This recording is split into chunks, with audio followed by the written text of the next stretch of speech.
Hey guys, I was just at a doctor's appointment and stopped inside here. It's a little warmer in here, and wanted to do the Q&A. You have to pardon my voice a bit.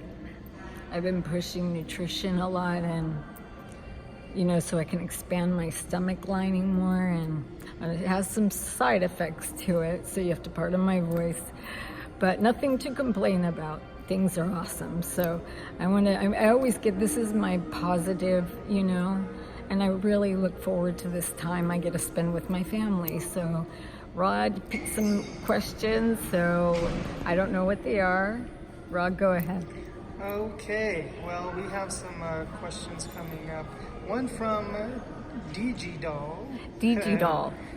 First off, she says, I loved the Q&As, and I hope it's not too late to ask some questions still. No, never too late. Ask away. Maybe an ongoing thing, it's looking like. Yeah, so, please do. She said, what message would you have for someone struggling with an eating disorder but are not yet ready to admit it? Oh, that's good. That's a good one. Again, I pick good questions.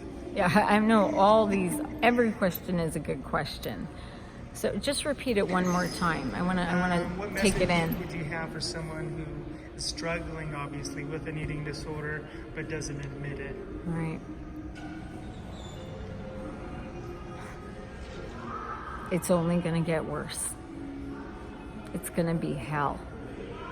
It will. I'm a byproduct of that, and I hope that by me doing this, it will stop people from going down this direction, because it's a slippery slope. Admitting it is the first part of it. And I know psychologically that makes people uncomfortable, because, and it would for anyone, because you're holding that mirror to your face. But until you're ready to admit it, it's going to be a slippery slope. Your life is going to totally change for the worse. You probably will die and not survive it. So one thing that is hard too is, on the outsider's perspective, is force change. Yeah. A lot of times when you're trying to force change, it gets it even to deeper waters. Right. And the thing is to stay open, really to stay open, to listen, to confide in people. And you know what I would say the biggest thing is, if something's wrong, or if you're going through something, which happens a lot with eating disorders, you have to get to that root cause. And until that root cause comes out, the healing that happens is only physical, in my experience. But if it doesn't work here, it's not going to work the rest of the way. So I would say that, and let me be the warning sign. Everything in your life, you'll lose everything, everyone, anything you've worked for, and you'll be a burden to everyone. And there's no way out. There's no rock bottom. It's either that or death.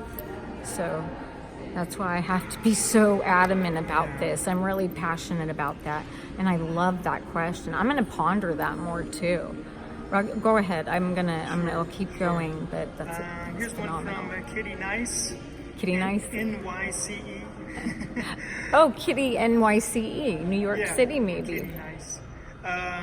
Why did you feel the need to punish yourself with food restrictions from the start? Oh, that's a good question. That's a really good question. The reason I did was there was a lot of continuous abusive, gross trauma that was going on, and it was repetitive. And keeping that closed up and keeping secrets and not coming out with that only made me worse. So you couldn't control it, so you felt that food was something that you could use to control. Well, what was going on is subconsciously I was not wanting to be attractive to the opposite sex or to anyone, because in my head it was like, if you're attractive, you're gonna get, I was associating that with really bad things happen. So, and I learned that, food is, I would say, the most powerful drug in the world. And I just continued that punishment. And it just evolved into me absolutely hating myself. But no one else. Everybody I had it's great. But inside, it was so dark. It was almost like I couldn't even, it was so foggy, I couldn't even see my hand in my face, in my head. The darkness was just, and there was a part of me that I will tell you that would get a little pleasure out of hurting me. I don't know, something was wrong, or something's wrong that I get pleasure from hurting myself. And that was a big lesson, because I was punishing. I'm like, see, it's your fault. You got into this mess. If you hadn't have done that, it's that victim mentality that I kept having. And then the food is like a deserving component. And I would get like that a lot of, right? and unfortunately on the onset of treatment centers, there was a lot of, I was viewing things as a reward punishment as well, so. Yeah, so I mean, such great questions. No, I mean, really, I love them, because there's learning from this. But go ahead. So, for the newcomers, yes. So there's some who are just getting on board. Of course.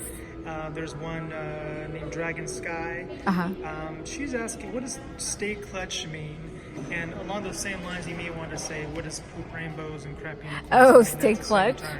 Where I got that from was when I used to play sports, I was kind of shy, but I was, I had competitive side, which was contradicting, right? But so sometimes there were so many times in like a sports activity that I was involved in, basketball, volleyball, whatever it may be, football, I would, if it was just funny, if it was down to the end, they would always pass me the ball. And it reminded me that you have to be a clutch player. You have to stay clutch in every moment. And so that's what it meant to me. And that's why I say staying clutch right now. Is it kind of like a carpe diem sort of thing? Like seize opportunity? It is that, but also it's not about just the day. It's about every moment. Yeah. You see what I'm saying? It's a continuous thing. So when I say stay clutch, I'm with you guys. Life's hard, right? I mean, life's hard. You're given all these setbacks, and then you can overcome it. That's the beauty. But, life is difficult, and it's just, we have to stay clutch in every moment and show up that day. And it will only keep staying positive. And where the poop, Can I mention that one? Yeah. Rainbows. Right before we started, I'll say I was going to say, hello. Get in here. No, I'll just do that. Maybe. Yeah. Or you do it, I guess. Here, let me get you. And she's looking down in her wheelchair like, well, I feel like I got to poop some rainbows today. I was like, what do we do? She goes, well, I don't feel very good, but I feel like I'll feel better, and put some energy behind, some happies behind the pain. And so she was saying poop rainbows, and it just tickled me. I go, where did you get that? You know what I mean? So she said that, then she said crap unicorns almost like right after. I go, I think you should use that. It's like lemonade. Making lemonade out of lemons has kind of been used, but this was an interesting way to put it, And the funny thing is, I'm sorry, I accidentally hit that button. But anyhow, really blinds you, huh? I know, because you see spots after a while. It really did. I wasn't feeling good, and this totally cheered me up. You guys really are healing. I don't say that. You're my family, man. Let's go with one more so we can keep it around 10 minutes. Sure, okay? sure. I have a tendency to This ramble. is interesting. He says, I'm on the opposite end of the spectrum. Yes. I need a year or two to get down to a healthy weight. What was the name? Says, Brauchi? Brauchi? It's Brauchi? Brauchty. Brauchi? T-Y. That's a good one. Okay. Okay. So, no, what were we saying one more real time? quick. I'm on the opposite end of the spectrum. I need a year or two to get down to a healthy weight.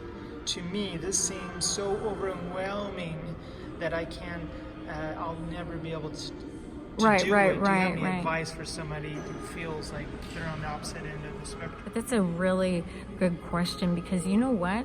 We are the same creature. You know? I look at it too. It's so overwhelming. That's the thing is, even though you're at a different end, to me, we have the same issue, you know, and let me ask you, if you feel like, were you rewarding yourself or punishing yourself? You know, sometimes where you eat and then and I've done this where I've eaten a lot and then I feel bad about eating a lot. I mean, there's so many different variations on the spectrum. I want you to know that I do understand that. Actually, one of my first attempts at recovery, I went to an Overeaters Anonymous group because there wasn't any at the time for anything else. And you know what I learned? And of course, I keep these things private, but we're one and the same in that sense. And it is overwhelming because I look at it as like, I gotta like triple my body weight, you know, so that takes time, just as losing weight takes time, but it has to start here and viewing food correctly. That was my mistake. I used it to punish. So it is a very daunting task. Is it like a Think about it. perpetuative thing if someone keeps on telling you, you need to lose weight, you need to do... Right. Don't they feel like they're a failure? Right. And the same thing for your You situation. feel bad about You it. feel like you want to punish yourself even more. Right. I mean, It gives you ammo and them ammo inadvertently. absolutely. And you know, I don't think that anybody can say anything meaner than what we can say to ourselves. If that makes any sense. Nothing is worse than how I viewed myself. And that was the part I had to change and forgive. That was a big thing for me. Forgiving myself. I'm still trying to. I can say it intellectually and logically, but the emotion is the hard part. And when I look at myself, it's easier if I say it in third person right now, you know, about myself. I know it sounds silly, but affirmations, they tell you, they do have an effect over time. It's just brainwashing in the positive way, you know. And take that. You deserve it. Life is hard. Everybody has a right to live a safe, healthy life. That should be the minimum, you know? And all I want to do is support everybody out there. That's why I don't talk about just anorexia. I talk about more of the negative mindset, because I think that is the part, that's the crux. You know, when we get to the core issue of why we're doing it, that's when there's so much healing. And when I was hiding those dirty secrets, I didn't want people to know because they were disgusting. Well, the cup runneth over, I guess. You can only tolerate, you think you can handle it, and you're holding it in, and then all of a sudden it catches up with you and it explodes. It really does. So the sooner you address it, the easier it is, you know. I wish I would have listened to people that first year. I wish I had the right treatment then. You know, I wish I should have. We could do that all day. We are here and now, so it's better late than never. But the longer you're in it, the harder it is to get out. So kudos to all you guys who are fighting through life. And I'm gonna keep saying this, but keep pooping unicorns and crapping rainbows. Reverse it however you need to, but stay clutch, because I'm here with ya, and so is Rod. I'll drink my lemonade. There you go. We need to make unicorn lemonade.